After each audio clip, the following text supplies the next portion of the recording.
Bismillahirrahmanirrahim. Assalamualaikum warahmatullahi wabarakatuh. Om Swastiastu, Namo Buddhaya, salam kebajikan. Yang kami hormati Ketua dan Wakil Ketua Komisi 2 DPR RI, para anggota Komisi 2 DPR RI beserta seluruh teman-teman dari berbagai komisi, dari berbagai fraksi yang hadir pada kesempatan ini, Kepala BKN dan seluruh tim, dan kami dari seluruh kedeputian hadir pada kesempatan ini. Anggota Dewan yang terhormat, pertama kami menyampaikan terima kasih dan penghormatan yang setinggi-tingginya.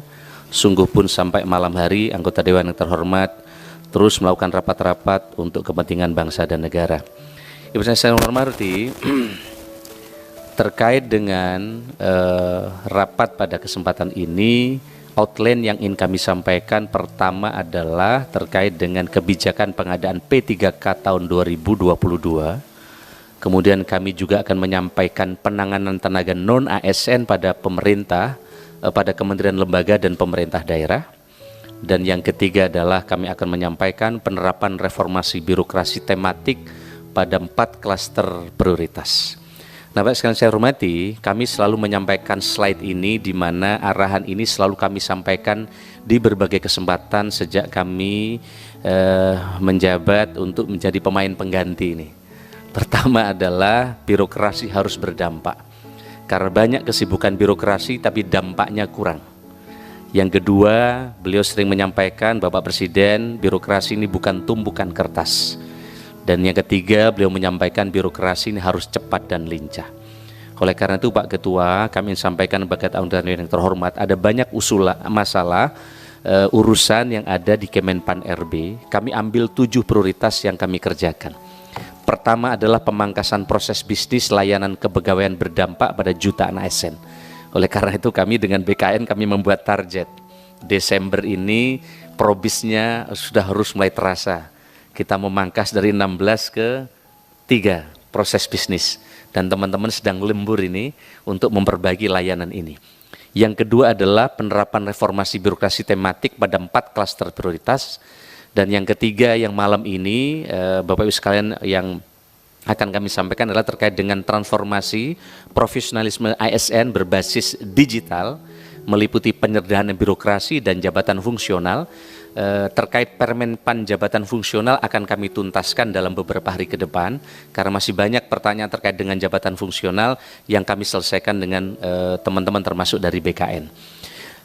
Begitu juga terkait penataan tenaga non-ASN atau honorer. Yang keempat adalah akselerasi pembentukan mall pelayanan publik MPP digital di seluruh Indonesia secara bertahap. 5 adalah penguatan sistem pemerintah berbasis elektronik. Yang keenam, percepatan penyusunan kebijakan kelembagaan dan tata kelola dana ASN menuju IKN Nusantara dan DOB Papua. Ini menjadi prioritas kami. Dan yang ketujuh adalah transformasi sistem pendidikan ASN untuk mendukung percepatan reformasi birokrasi. Begitu juga terkait Bloomberg menyatakan 4 besar ekonomi di 2050 ini terus menjadi slide kami supaya SDM kami dipersiapkan dengan baik dari hari ini. Meskipun kita menghadapi dilema-dilema yang berat. Di satu sisi kita dihadapkan pada kompetisi dunia yang semakin kompetitif. Perlu birokrasi yang berkelas dunia, yang digitalize, yang punya kemampuan daya saing yang tinggi untuk memberikan pelayanan yang cepat. Tapi di sisi lain ada dilema-dilema, masih banyaknya non-ASN honorer yang mesti kita tuntaskan. Di satu sisi ada rekrutmen ASN, non-ASN yang sangat baik, tapi di sisi lain masih kita temukan sebagian masih juga kurang baik. Yang itu kemudian memunculkan berbagai PR bagi kita ke depan. Nah, saya hormati terkait dengan kebijakan manajemen ASN, tentu terkait dengan Undang-Undang Nomor 5 Tahun 2014 sudah sangat jelas. Ada PNS yang berbasis PP 11 Tahun 2017 dan ada P3K yang berbasis PP 49 Tahun 2018. Di mana di situ bahwa setiap warga negara Indonesia mempunyai kesempatan yang sama untuk melamar menjadi PNS atau P3K. Artinya ini tetap harus melalui seleksi, kira-kira begitu. Tidak bisa secara otomatis. Tentu dan yang lain juga punya kesempatan yang sama. Kemudian ada perubahan tata kelola manajemen ASN. Di mana di sini tekanannya adalah ASN sebagai profesi yang memiliki kewajiban mengelola dan mengembangkan dirinya dan wajib mempertanggungjawabkan kinerjanya dan menerapkan prinsip merit dalam pelaksanaan manajemen ASN. Ini adalah perubahan tata kelolanya. Bapak Ibu yang saya hormati, berikutnya adalah terkait dengan penanganan tenaga non-ASN. Kami ingin sampaikan alur penanganan tenaga honorer. Ini sebelum ada Undang-Undang 5 nomor 14. Kami ingin sampaikan Bapak sekalian, kita lihat itu dulu ada pengangkatan otomatis, ada 860.220 THK 1. Ini dan yang tidak memenuhi kriteria di 2005 itu tinggal 60.482 orang. Itu di 2007. Kemudian didata ulang di 2012 ya. Pendataan di luar kriteria PP 48 2005 terdapat afirmasi dengan penurunan passing grades. Mengikuti seleksi di 2013 dan tidak lulus jumlahnya 438.000. Kita lihat di situ. Kemudian 2018 ada seleksi dan sejak itu ada seleksi. Kemudian sisa XTHK 2 ada 444.000. Ya, terdapat larangan pengangkatan PNS sejak tahun 2018. Nah, di 2019 itu ada seleksi THK 2 ya, lulus 35.361, sisanya 410.000. Seleksi P3K bagi dosen dan tenaga pendidik di PTNBB itu 2.854 dan penyuluh pertanian itu 11.590. Nah, Pak sekalian kami hormati, di 2019 ini mestinya sisanya 410.000 mestinya Pak Ketua. Kemarin kita data ulang ternyata bukan 410.000 jadinya. Yang Bapak sebutkan tadi ternyata jumlahnya menjadi 2.360.723 orang. Nanti akan kami jelaskan di belakang. Tapi data ini tidak otomatis orang akan diangkat menjadi ASN. Jadi ini bagian dari pendataan untuk melihat potensi, kira-kira begitu. Nah, Bapak yang saya hormati, berikutnya adalah terkait dengan kriteria jumlah tenaga honorer yang diangkat PNS. Tadi sudah kami sampaikan awalnya sama Bapak sekalian, yang 920.000 itu didata sisanya tinggal 60.000. Tapi begitu didata ternyata bukan 60.000 tapi menjadi 11 kali lipat. Jadi selalu bertambah. Kira-kira begitu. Nah, begitu juga jumlah tenaga honorer yang diangkat di PNS di tahun 2012. Ini penjelasan dari yang pertama tadi.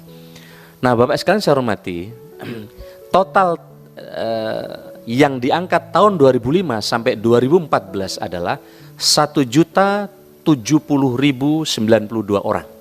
Ini totalnya. Di 2018 itu sudah ada PP nomor 49. Next.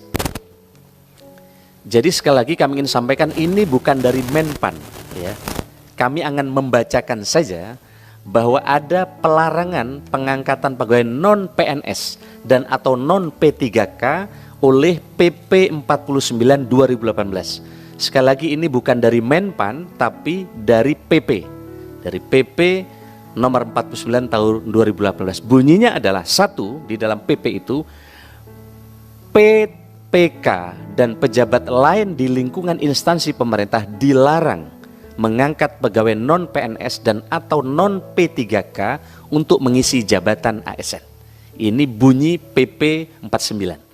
Bunyi PP 49 yang kedua, PPK dan pejabat lain yang mengangkat pegawai non-PNS dan atau non-P3K untuk mengisi jabatan ASN dikenakan sanksi sesuai dengan ketentuan peraturan perundang-undangan. Dan bunyi PP 49 yang ketiga adalah bagi pegawai non-PNS yang saat ini masih aktif bekerja di instansi pemerintah diberikan masa transisi 5 tahun sejak PP nomor 49 tahun 2018 diundangkan. Artinya sejak 5 tahun lalu, sejak tahun 2018 telah diberi waktu transisi untuk 5 tahun. Nah, status kepegawaian dalam jabatan tidak boleh dilaksanakan oleh non-ASN terhitung mulai tanggal 28 November 2023. Ini bunyi PP nomor 49 tahun 2018. Nah, Bapak sekalian kami hormati, lalu langkah-langkah yang telah dilaksanakan apa oleh Kemenpan bersama teman-teman termasuk dengan BKN. Satu, kami menggelar rapat koordinasi penyelesaian tenaga non-ASN di lingkungan pemerintah daerah dilaksanakan pada tanggal 24 Juni 2002 dihadiri oleh seluruh sekretaris daerah, provinsi, kota, kabupaten, asosiasi pemerintah kota seluruh Indonesia, APEKSI, dan Asosiasi Pemerintah Kabupaten seluruh Indonesia. Dua, kebijakan pengadaan P3K guru, tenaga kesehatan dan penyuluh keluarga berencana. Kemudian kami juga melakukan rapat koordinasi pendataan non-ASN bersama Badan Kepegawaian Negara di lingkungan instansi pemerintah pada tanggal 24 Agustus 2022. Kemudian Kemenpan RB terus mendorong kebutuhan P3K pada instansi pusat maupun daerah melalui kegiatan coaching klinik serta pembukaan atau perpanjangan masa pengisian usulan kebutuhan P3K. Nah, next, ini kami juga sudah mengeluarkan penataan tenaga non-ASN, tujuan untuk pendataan. Kemudian kami juga ngirim surat terakhir 30 September non-ASN untuk diverifikasi dan validasi, di mana data tenaga non-ASN melalui uji publik, sehingga datanya kemudian berkurang kurang lebih 100.000, tapi sebagian nanti kami akan jelaskan di belakang. Nah, instansi yang belum menyampaikan SPTJM hingga masa uji publik, karena sebelumnya Satker bisa langsung ngirim data. Nah, kemudian kami kirim surat agar ada yang disebut dengan SPTJM hingga masa uji publik ditutup. Nah, ada 120 instansi yang tidak atau belum menyampaikan surat pernyataan tanggung jawab mutlak dan ditandatangani oleh PPK instansi masing-masing hingga tanggal 31 Oktober 2022. Nah, ada 12 instansi pemerintah pusat dan ada 108 instansi pemerintah daerah.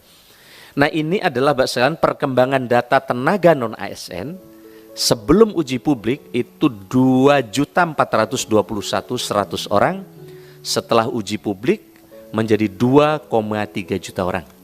Dan ini ada yang masih belum menyampaikan SPTJM dan ada yang sudah menyampaikan SPTJM. Nah, alternatif penyelesaian tenaga non-ASN, next. Nah, Bapak sekalian kami hormati, jadi terkait dengan banyaknya tenaga non-ASN ini ada opsi pertama itu diangkat seluruhnya menjadi ASN.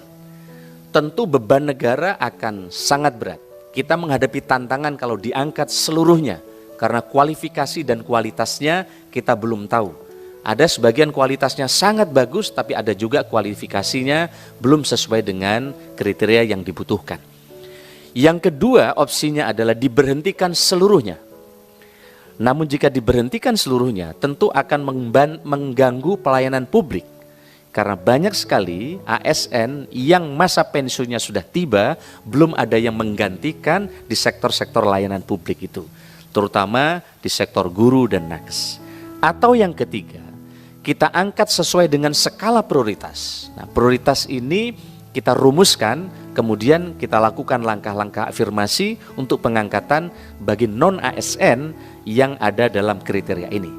Seperti pendidikan dan kesehatan yang tahun ini menjadi skala prioritas kami.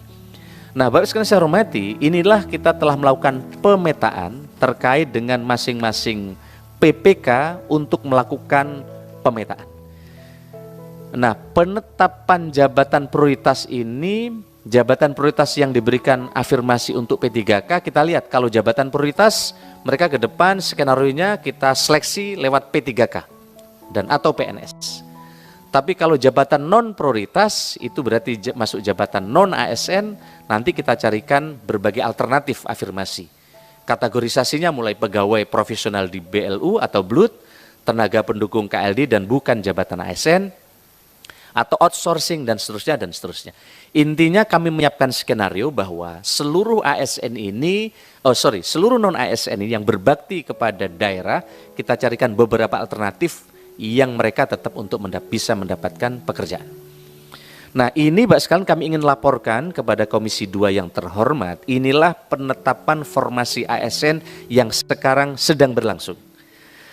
Nah, Bapak sekalian, di pusat itu ada 208.758 jumlah usulan tapi jumlah penetapannya 93.197. Di daerah jumlah usulan 515.000, jumlah penetapannya 424.000. P3K guru 328.000, tapi yang penetapannya 319.000. Karena sebagian daerah tidak mengusulkan karena merasa tidak punya anggaran dan seterusnya. Nanti akan kami jelaskan di belakang. P3K tenaga kesehatan kita siapkan jumlah usulan 94.000, jumlah penetapannya 80.049 orang. Dan P3K tenaga medis 92.593, jumlah penetapannya 25.769. Total Bapak sekalian saya hormati, yang jumlah usulan 724.000, tapi yang mampu kita tetapkan 518.000. Proses pembukaan telah dilaksanakan untuk guru dan perpanjangan untuk tenaga kesehatan untuk yang terdaftar pada Dapodik, Kemendikbudristek dan SIDMK, Kemenkes, serta THK2 yang terdaftar di BKN. Nah, Bapak sekalian, inilah penyelesaian bertahap tenaga guru. Next. Ini kebutuhan tenaga guru 758.000 Bapak sekalian, tapi Pemda hanya usul 320.411. Jadi Pemda tidak mengusulkan sebagian karena berbagai faktor. Ada juga yang telah ditetapkan, baru Pemda banyak yang usul ke kami, tapi sudah ditutup prosesnya karena mereka didemo oleh sebagian masyarakatnya maupun komplain oleh anggota dewan yang terhormatnya. Ini banyak kira-kira begitu. Oleh karena itu Bapak sekalian, penetapan formasi gurunya menjadi 319.000. Ada gap kebutuhan masih 438.000. Ini gapnya sekarang. Karena yang kita siapkan ternyata yang tidak sampai yang mengusulkan. Baru sekarang rame-rame, tapi setelah tutup. Padahal terakhir itu kan Juli, Pak. Juli terakhir. Nah, tapi sekarang masih banyak yang bersurat. Tapi kan nggak mungkin karena prosesnya udah jalan. Nah, begitu juga penyelesaian bertahap untuk tenaga kesehatan non-ASN di 2022. Kita lihat ini Bapak sekalian. Ini adalah total yang disiapkan adalah 255.249. Ya. Tapi yang kategori ini 94.168 dan sekarang masih ada gap 179.200. Kebutuhan nakes daerah berdasarkan data Renbud SISDMK itu Kemenkes 255.000. Dengan memperhatikan kesanggupan daerah itu hanya 94.000. 168 yang diusulkan sebagai formasi P3K Nakes tahun 2022. Dengan beberapa pertimbangan instansi daerah menarik formasi yang telah ditetapkan hingga sisa formasi Nakes tinggal 80.000 Bapak sekalian. Pak Ketua, dari yang kita sebut. Nah, gap kebutuhan Nakes 2022 dengan formasi yang telah ditetapkan sebesar 179.200. Nah, ini Bapak sekalian beberapa hal terkait dengan soal tenaga non-ASN. Nah, ke depan tentu kita mesti fokus juga untuk menyiapkan berbagai hal. Highlight saja Bapak sekalian, maka di Kemenpan RB juga sekarang telah menyiapkan RB tematik supaya kita fokus ke depan untuk melakukan beberapa target reformasi birokrasi. Fokus kita di RB pengentasan kemiskinan. Tata kelola kita targetkan KLPD ini lebih fokus sehingga dampaknya kelihatan. Karena kalau RB-nya tidak fokus, dampaknya nggak kelihatan. Nah, kalau dampaknya kelihatan, mestinya kemiskinannya turun. Yang kedua, RB peningkatan investasi. Kalau tata kelolanya bagus, investasi akan tumbuh, lapangan pekerjaan akan tersedia. Begitu juga digitalisasi di administrasi pemerintahan. Kalau digitalnya jalan, pasti pelayanannya akan lebih cepat, lebih murah, dan akan lebih transparan. Dan yang terakhir terkait dengan RB percepatan prioritas aktual Presiden, yaitu fokusnya di inflasi dan belanja produk dalam negeri. Nah, ini adalah kita potret misalnya anggaran 431 triliun next itu hanya mampu menurunkan kemiskinan 0,6%. Kegiatan di 16 KL, padahal Presiden punya prioritas penanganan kemiskinan. Nah, RB kita tidak memberikan bantuan uang, tapi kita akan cek tata kelola penganggarannya. Jangan sampai anggaran kemiskinan banyak, tapi tidak fokus dan seterusnya. Kami kira ini Bapak sekalian, dan penjelasan berikutnya nanti jika ada hal-hal yang perlu pendalaman, kami akan sampaikan slide berikutnya. Kami kira ini Bapak Ketua, dan pimpinan Komisi 2 DPR yang kami hormati dan seluruh anggota Dewan yang kami hormati. Terima kasih, selamat malam. Assalamualaikum warahmatullahi wabarakatuh. Om Santi, Santi, Santi Om, Namo Buddhaya, salam kebajikan.